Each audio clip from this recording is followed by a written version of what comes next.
ये जो काम हुआ है और जो हम लोग आर्यभट्ट एस्ट्रोनॉमिक पार्क में जो हमने सेटअप स्थापित किया है, ये बहुत सुंदर टीम वर्क है। अगर हम टीम वर्क की बात करें तो हमको देखें कि एस्ट्रोनॉमिकल नॉलेज सिस्टम का पूरा लॉजिक हमारे आचार्य भूपेश जी के पास है और उसको मॉडर्न रूप देने का काम हमारे BNIT ने किया है। BNIT काम है उसका मॉडर्न रूप देना और उसका लॉजिक, पूरा लॉजिक, एस्ट्रोनॉमिकल नॉलेज का लॉजिक जो है हमारे आचार्य भूपेश जी ने किया है। तो हमने नॉलेज का जो लॉजिक है वो ले करके और हमारे जो टीम है उसका कंप्यूटेशन पूरा जो है पंचांग में, जैसे पंचांग से हम अभी तिथि है, नक्षत्र है और उसको हम पंचांग से निकालते हैं, उसको भी कैलकुलेशन करते हैं, लेकिन वो कन्वेंशनल है। लेकिन हर एक व्यक्ति को, चलते हुए व्यक्ति को, पंडित को ढूंढना बहुत मुश्किल होता है। लेकिन अगर चलते हुए उसको कहीं दिख जाए कि देखो डिस्प्ले हो रहा है कि इसकी तिथि क्या है, इसका नक्षत्र क्या है, तो बहुत ईजी हो जाएगा मानव के लिए। तो जैसे हम एस्ट्रोनॉमिक पार्क में गए थे और वहाँ पर हमारा एक सुंदर डिस्प्ले होगा कि अब जब देखेंगे कि वहाँ पर कौन सा नक्षत्र अभी चल रहा है, कौन सा तिथि चल रहा है, तो जो वहाँ लोग जाते हैं घूमने के लिए जाएंगे वो देखेंगे कि हमको ये तिथि है और ये नक्षत्र है, तो उस पर वो डिसीजन ले सकते हैं कि हमको कौन सा काम कब करना चाहिए, कब नहीं करना चाहिए। हम जैसे देखते हैं कौन सा निश्चित नक्षत्र और तिथि में काम करना है, वो हो जाता है। तो इन नट्स और मैं बताना चाहता हूँ कि इंडियन नॉलेज सिस्टम का पूरा नॉलेज भूपेश जी से मिला और उसको कंप्यूटेशन करना और उसको कंट्रोल सिस्टम में ला करके उसको एक मॉडर्न रूप देना हमारे BNIT का काम है।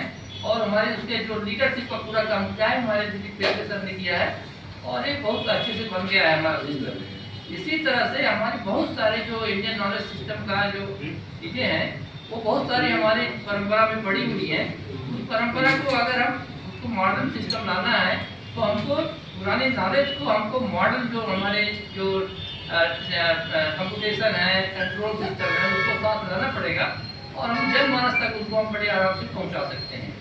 तो मेरा कहने का मतलब ये टीम वर्क है और जो एक जनमानस तक हमको पहुंचाने का एक बहुत अच्छा साधन है।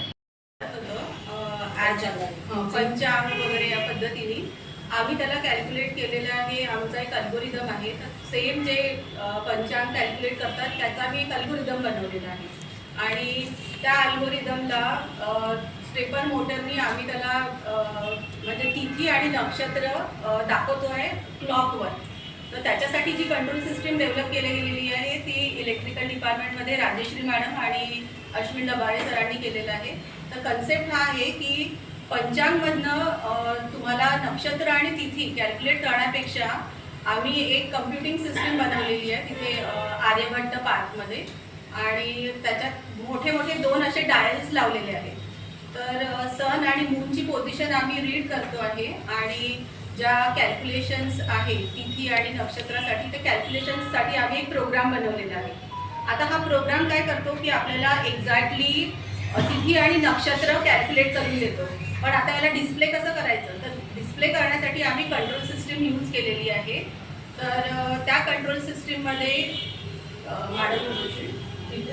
जो प्रोग्राम मॅडमनी बनवला आहे तो आम्ही मायक्रो कंट्रोलरला दिलेला आहे आणि त्या मायक्रो कंट्रोलर थ्रू आम्ही पल्सेस जनरेट करतो आणि त्या पल्सेस आमची जी स्टेपर मोटर म्हणून एक छोटी मोटर आहे ती रन करतात। ती मोटर या प्रोजेक्टसाठी प्रिसाईजवाली मोटर आवश्यक होती कारण 27 दिवसात एक रिव्होल्यूशन कंप्लीट करायचं होतं।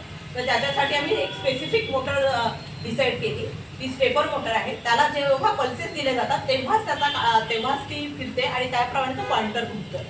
तर जेव्हाही आपली तिथी चेंज होते तेव्हा त्याला पल्सेस मिळतात मायक्रो कंट्रोलरकडून आणि मायक्रो कंट्रोलरचे पल्सेसने ती मोटर फिरते आणि मग त्याप्रमाणे आपला पॉइंटर फिरतो।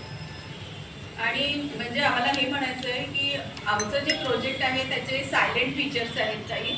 तर जिथे आम्ही इम्प्लिमेंट केलेला आहे हा प्रोजेक्ट तिथे इंटरनेट फॅसिलिटी जी आहे ती स्ट्रॉंग नाही आहे, पुअर आहे।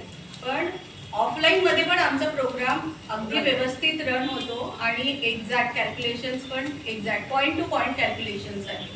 दुसरी गोष्ट म्हणजे आम्ही काय केलं की आता जो अँगल जो असतो तो 0.03नी आम्ही त्याला डिफर करतो। म्हणजे जो पॉइंटर आहे तिथी आणि नक्षत्र दाखवायचा तो 0.03नी। तर एनर्जी सेव्ह करायला त्याला आम्ही 30 मिनिटांसाठी ऑफ करतो, परत ऑन करतो, म्हणजे एनर्जी रिस्टोरेशन पण होतं तिथे आणि पॉवर फ्लक्च्युएशन खूप असल्यामुळे आता ती एक प्रकारचा एरर जनरेट होतो. तर एरर फ्री कशी सिस्टीम करता येईल हे पण एक आमच्यापुढे चॅलेंज होतं. तर त्याच्यासाठी पण आम्ही एन्कोडर आणि प्रॉपरली एरर कॅल्क्युलेशन करून म्हणजे सिस्टीम बंद जरी पडली, 1 दिवसासाठी तरी बंद पडली, तरी जेव्हा ती पॉवर येईल आहे आपोआप रिबूट होईल आहे आणि एक्झॅक्टली जे कॅल्क्युलेशन्स आहेत तिथी आणि नक्षत्राचे ते तुम्हाला अगदी तसेच्या तसे मिळतील. आपके माध्यम से हम जरूर लाएंगे और हमारी कोशिश है कि ये फर्स्ट चैत्र प्रतिपदा से इसकी शुरुआत भी हो. ये उपक्रम की प्रेरणा आपको कैसी है? जी, मैं पिछले 25 साल से तकरीबन एस्ट्रोलॉजी पढ़ाता हूँ. मैंने देखा कि इसमें अंधश्रद्धाएं बहुत है. एस्ट्रोलॉजर सिर्फ लोग अपनी पत्रिका देखने जाते हैं और वो मानते हैं कि बस कुछ तोड़गा से हमारा भाग्य बदल जाएगा. बेसिकली ऐसा नहीं है. काल गणना और एस्ट्रोलॉजिकल जो कैलकुलेशन है ना, वो अलग चीज इम्पैक्ट करते हैं आपके लाइफ के ऊपर. ऐसा बोलते हैं ना, जो सूर्य है, सूर्य अलग अलग प्रकार की ऊर्जा देता है. विज्ञान भी कहता है सुबह आप उठते हो तो वही सूर्य आपको अल्ट्रावायलेट देता है.